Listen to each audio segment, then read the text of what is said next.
jël jox ko ay garab wala ñu def li nga xam ne moo ci war bu fekkee ni foofu itam mën nañu am ba tey itam benn ambulance boo xam ne dana fa nekk léeg-léeg on ne le souhaite pas mais yenn gàllankoor yi bu amee li ci waa santé yi def bu laajee ay évacuation ak dem feneen loolu itam bu boobaa danañ ko soxla lool. fu mel noonu itam ak mbooloo mu fay daje fokk ñu soxla ndox mu bari ndox danañ ko fa soxla lu bari ndax xam nga ne diggante waxuma la dara mais jàpp beeg yeesal kii tax mu ne suta dem ci diine wala ngay jublu ci yàlla te setu la kon ndox dañ ko fay soxla loolu lu bari dana fa soxla itam ndax nit ñi fay daje Samba moom foofu xam naa ne moom fi jàppale yëfi njaay nii fokk ñu soxla ko fa ndax am na ñoo xam ne alxames la ñuy tàmbali ñëw fa la ñuy toog àjjuma ba samedi fa la ñuy toog kon loolu ba tey itam day laaj ñu toggal leen berndeel leen am au moins loo xam ne nit ñi dana ci mën a jàpp ndax ku bëgg a jaamu yàlla itam fokk nag nga am lu ne ci biir bi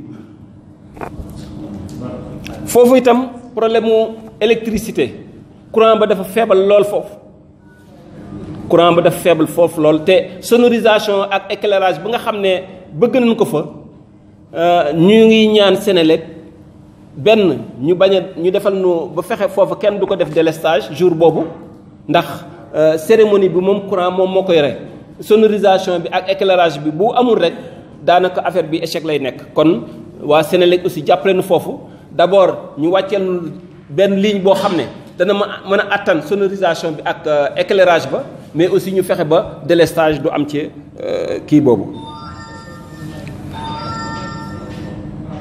foofu itam ba tey puisque daanaka ay sancaan la amul ay béréb yoo xam ne dañ ci mën a jëfandiku ku soxla sa bopp muy ay toilettes publiques amagul ndax programme sëriñ bi ak yéen fa bëgg a def yëpp am na même ay toilettes publiques yu ñu fa prévoir waaye loolu yëpp àggagun fa te ndaje bi ñëw nañ bu ñu mënee am ay toilettes mobiles aussi ba nga xam ne ku bëgg a jëfandiku nga dem ca loolu aussi dañ ko soxla. dugg bi foofu itam dafa xaw a jafe ndax tali yi fa nekk am na goudron yu ñu fa commencé mais benn goudron yi àggawut ci pénc ma mais dem bi itam jafe na loolu aussi bu ñu mënee assainir tali yi nga xam ne ñoo fa jëm ak piste yi ba nga xam ne ku fay ñëw doo am yenn jafe-jafe yi loolu aussi yaakaar na ne ci lu ñuy soxla la. loolu daal ci tënk monsieur le gouverneur mooy li nga xam ne jàppoon nañ ko ci réunion sant ma nag. ma tënk ko mais xam nga doomu aadama benn matut man li nga xam ne jàpp naa ko bindoon ko jot naa ko tënk mais bu fekkee ni may nganu bu fekkee ni am na loo xam ne manqué na ci sëriñ bi wala ñoom sëriñ Baye wala yenn taalibe yi complété ko mais ci gàttal daal loolu mooy li nga xam ne tënkoon nañ ko ñu ngi sant bu baax gouverneur di renouveler vraiment suñuy remerciement ci taxawaay bi ak ci li nga xam ne yéen a koy jàppale sëriñ bi salaamaaleykum wa rahmatullah. mën na seetal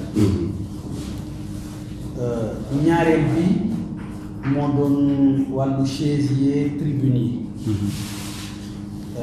lu tolloog 400 chaise dana jàppandal ñaari tribune yoo xam ne benn bu ci ne 7 mètres ak genn wàll la bu ñu ko tàllalee mu doon 15 mètres loolu itam dina jàppandal xanaa wàllu bâche bi rek ñu diis ko la mairie moom suñu amee ñu dimbale ñu ci bu dee wàllu service d'hygiène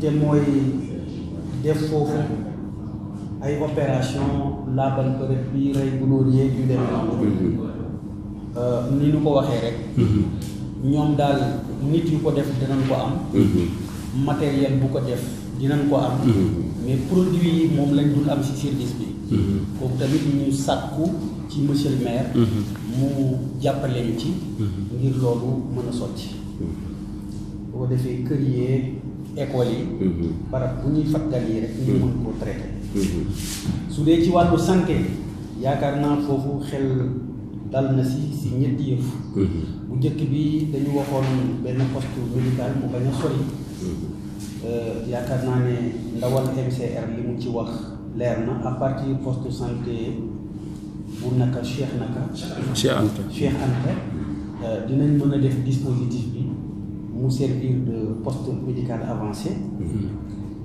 matuwaay yu ñu si daan jël rek dinañu ko def boole dinañ ci woo waa Croix-Rouge ñu ñëw jàpp ci. ñu koy faral di defee ci dossiers yi te itam ambulance dana jàppandal. lu ni mel moom la sapeur pompier wax. dinañ taxaw ñoom tam ku am tawat ñu jàppale la mais ba ci wàllu ndox bi tam pour approvisionnement bi camion bu fa ñëw. wala ndab bu fa ñëw ñoom mën nañ cee jàpp ba def ci ndox. loolu itam ci wér-gu-yaram lay dellu. su dee wàllu ndox service su hydraulique am na gën jànneew benn citerne boo xam ne mën naa def 8 mètres cube bu ndox.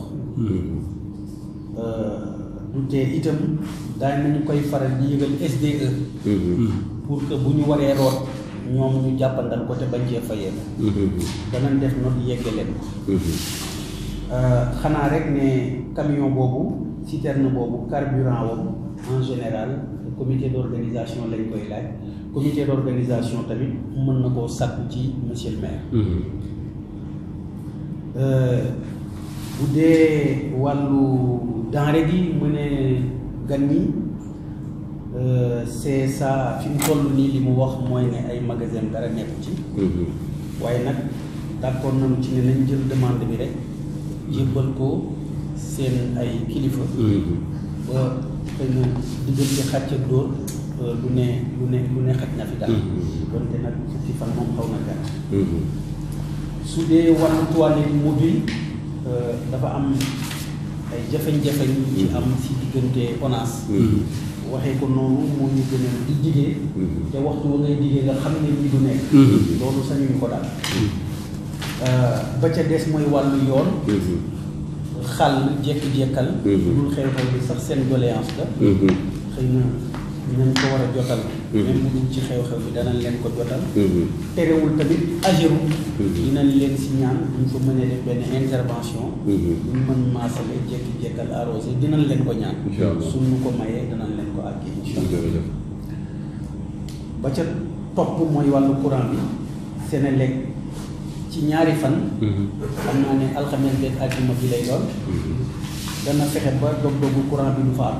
waaye wax nañ leen tamit ne courant bi dafay xaw a faible foofu suñu ko mënee yokk tuuti rek ba du am benn tolof-tolof danañu gën a. alors wàllu hébergement bi ci école bi tam wax nañ ne rek loolu mën nañ koo dox diggante principal bi ak inspecteur de l'éducation bi.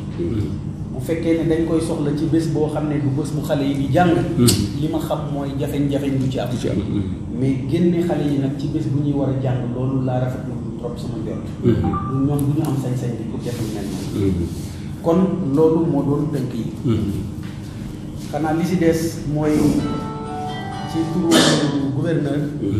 ak njaboot gi nekk ci gouvernance bi yëpp. ñu gërëm kilifa gi. ci baat yu rafet yu mu ubbee. tofal bi tamit ay ñaan. yu nga xamante ne nii day gën a rafetal suñu njort. ci bés bii nga xamante ne nii moom la ñu tudd. nga xam ne itamit bésu ñaan la. ñaan nag bu mu ndéem day jóge si jaam rek jëm si boroomam. yaakaarlu na. waaye nag it si biir loolu. ci li nu xam. itam bu fekkente ne ni da ngeen jël occasion wu xadaratul juma. fas yéene koo def waxtu ñaan. ñu ngi leen di tàllal loxo. xam nañ ne buñ ko sàkkuwul woon sax ngeen def ko. loolu moo lal seen kuréel. taxawaay ci àdduna taxawaay ci sa ëllëg. ba tax na àdduna gii nag fi ñu fi féete mooy Sénégal.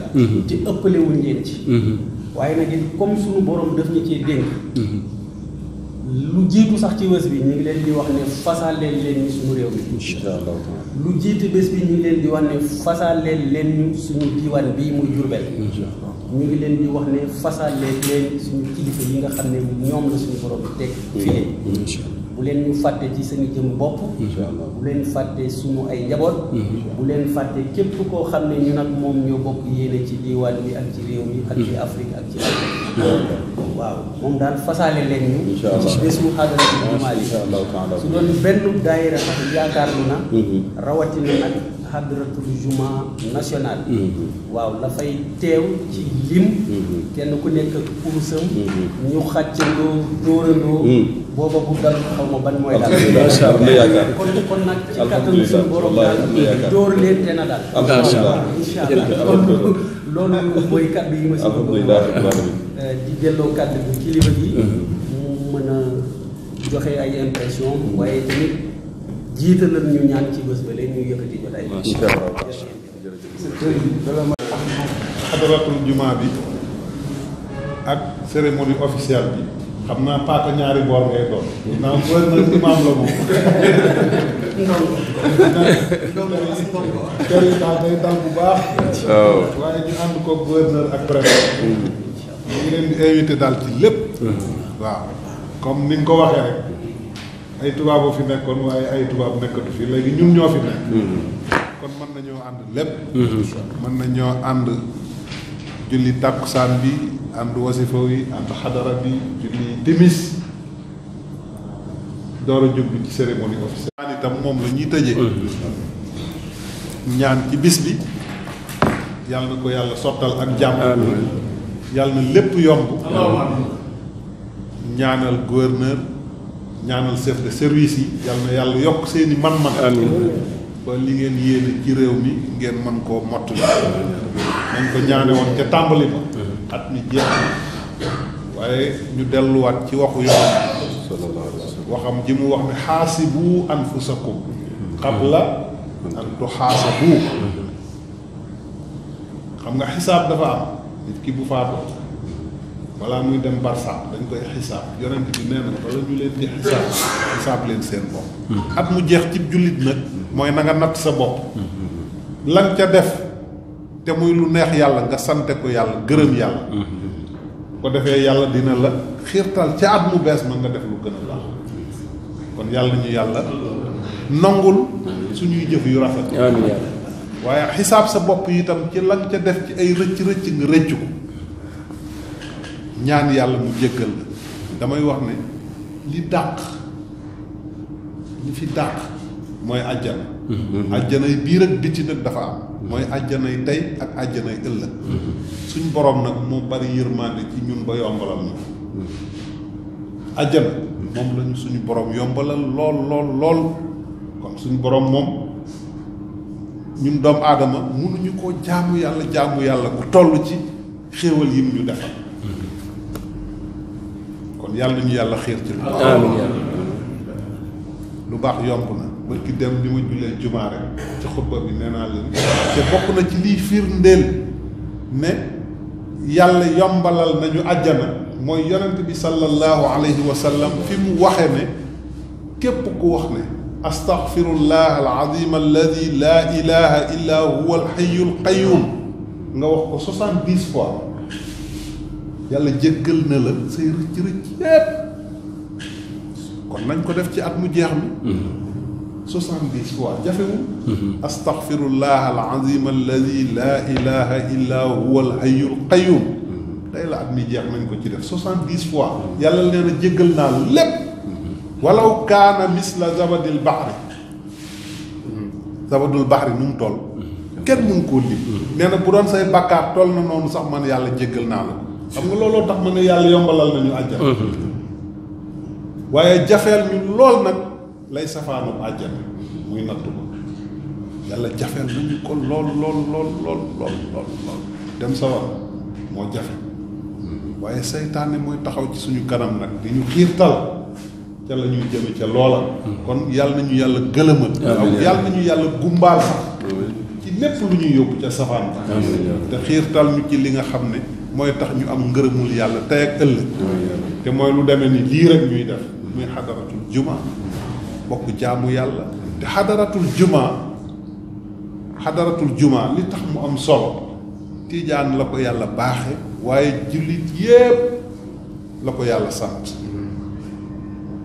fa yonent bi sallallahu alayhi wa sallam waxe ne jaddidu imaanakum yonent bi sallallahu alayhi wa sallam dafa wax ne dee leen yeesalaat seen ngëm ñu ngi ci at mu jeex kon war na ñoo yeesalaat suñu ngëm ñu laaj yonent bi sallallahu alayhi wa sallam naka la ñuy yeesale ngëm mu ne xuulu laa ilaha illa allah yomb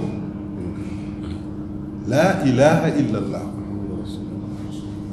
nee na loolu mooy yeesal ngëm loolu nag mooy jataayu xadara yàlla dogal li ko soob ci moom mu wujji boroomam penc mañ koy defee sëñ Aji Mouhamad Tandiang moo ko sosoon kon ñu ne rafet na ñaar ñooñu nga xam ne ñoo amoon yéene yu rafet nañ ko gërëm nañ bu ngeen ñu gisut rek moom mi moo tax ndax ñun xam nañ li ngeen yem bari na waaye toujours suñu gisee moom dana dalal suñu xel CRD bii bari na ñu naan CRD waaye saa yu ñëwee nañu na seen xel dal fi mu nekk nii président de la république dafay ñëw ubbi autoroute bii waaye su autoroute bi jàllee danañ leen defal CRD kon alaaji jërëjëf nii nga ko waxee woon amee na nii jërëjëf wane nga ne ñoo yow ñoo bokk kër gi ñu ngi jaajëfal ñëpp di jeexal suñuy kàddu ci ni nga ko waxee ni nga ko sàkkoo ñaan yi nga wax ubbi woon naa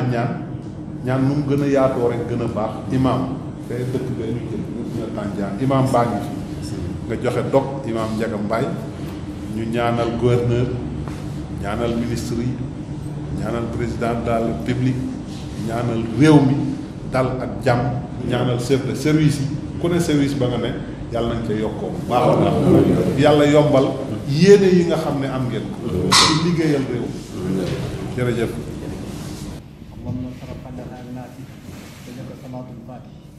yàlla mu defal ñu jàmmi àdduna jàmmi àllaaxira yonent bi sallallahu alayhi wa sallam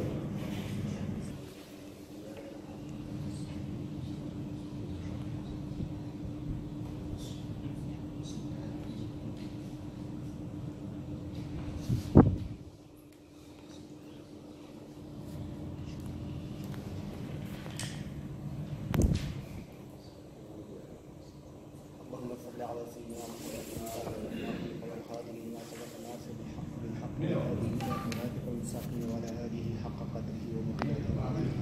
إن الله وملائكته يصلون على النبي يا أيها الذين آمنوا صلوا عليه وسلموا تسليما صلى الله تعالى عليه وعلى آله وصحبه وسلم تسليما سبحان ربك رب العزة عما يصفون وسلام على المرسلين والحمد لله رب العالمين. Présentement, je suis en fait en qualité de secrétaire général en fait du Daïra Warisina.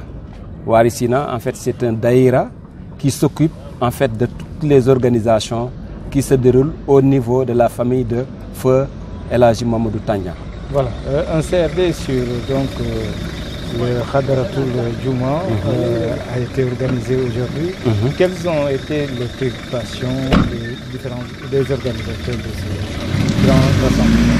Oui, Khadaratul Juma, d'abord, il faut expliquer ce que cela veut dire. Khadaratul Juma, c'est une pratique du Tidjaniya qui se fait généralement après la prière de Takussan. Et en fait, c'est un moment de prière où tous les musulmans sont sur des nattes et on est en train de faire des zikrs. Actuellement, au Sénégal, il y a une tradition de faire la Khadaratul Juma au niveau des mosquées, mais il y a une tradition qui est en train en fait de se pérenniser, qui consiste à organiser un Khadaratul Juma national. Les années passées, c'était à Dakar. La dernière, c'était au stade Amadou Barry. Bon, il y a une sortie à Mour et à Kaolack. La troisième sortie est ici à Diourbel, que nous devons organiser le 11 janvier 2019. Et l'honneur a été donné à Serigne Oumar Tandiang, Khalif de Feu El Hadji Mamadou Tandiang, pour organiser en fait ce Khadaratul Juma dans en fait la grande place de Médinatoul Tandiang qui est derrière les cimetières de Kër Yelli. C'est pourquoi aujourd'hui nous avons sollicité auprès du gouverneur un CRD pour pouvoir préparer en fait cet événement qui est en fait une rencontre, une communion nationale.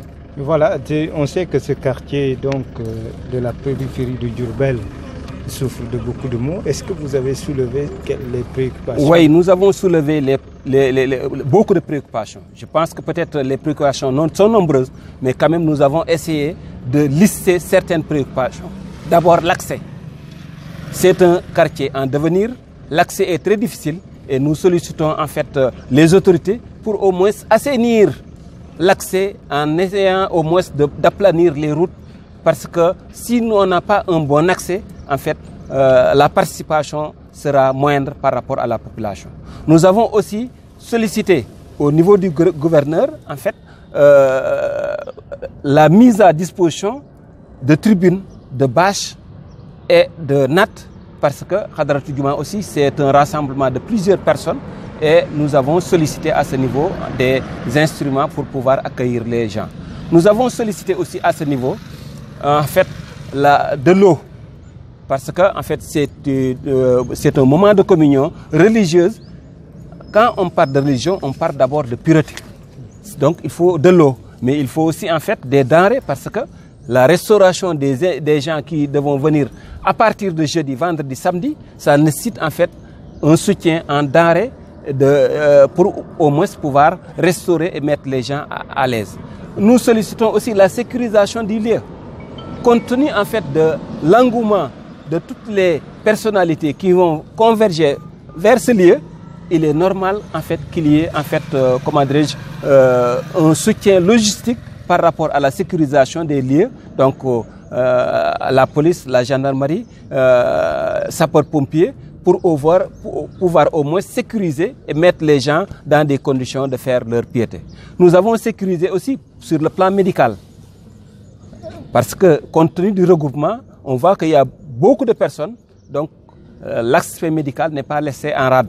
Parce qu'il faut, et on a demandé même, comment dirais-je, un poste décentralisé à ce niveau pour pouvoir s'occuper avec des ambulances si c'est possible, parce qu'on ne sait jamais, mieux vaut prévenir que guérir. Et l'éclairage public? L'éclairage aussi, en fait, parce que dans cette zone, il y a un problème par rapport à l'intensité du courant. Nous avons sollicité, en fait, au niveau de la Sénélec, d'abord, le fait que durant ces 3 jours, qu'il n'y ait pas de délestage, mais qu'on renforce aussi l'intensité du courant, et même on va même demander des groupes mobiles, parce que compte tenu de la faiblesse du courant, si on n'a pas en fait des groupes ou bien une augmentation de l'intensité, compte tenu de l'éclairage, compte tenu de la sonorisation, il peut y avoir des problèmes. Nous vous remercions. Merci.